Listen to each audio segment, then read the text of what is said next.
@361 degrees polymers పుస్తకాన్ని ముఖ్యమంత్రి చంద్రబాబు సింగపూర్లో ఆవిష్కరించారు. కాకతీయ కల్చరల్ అసోసియేషన్ ఆధ్వర్యంలో నిర్వహించిన ఈ కార్యక్రమంలో పాల్గొన్న ముఖ్యమంత్రి పుస్తకాన్ని విడుదల చేశారు.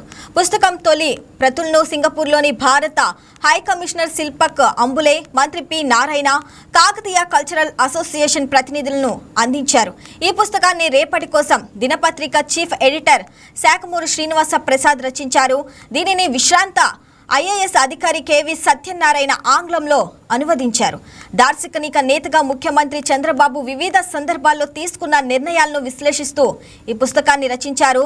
ప్రపంచంలోనే అత్యుత్తమ పాలకులుగా గుర్తింపు ఉన్న సింగపూర్, న్యూజిలాండ్ మాజీ ప్రధానులు లీ క్వాన్ యూ, జెసిందా ఆర్నాల్డ్ లాంటి అంతర్జాతీయ దిగ్గజ నేతల తరహాలోనే సీఎం చంద్రబాబు నిర్ణయాలు తీసుకుంటున్నారని, ఏపీ అభివృద్ధికే విజన్ల రూపకల్పనతో పాటు అమరావతి రాజధాని నిర్మాణంలో తీసుకుంటున్న శ్రద్ధ దీనికి ప్రత్యక్ష ఉదాహరణ అని రచయిత శాఖమూరు శ్రీనివాస్ ప్రసాద్ వివరించారు.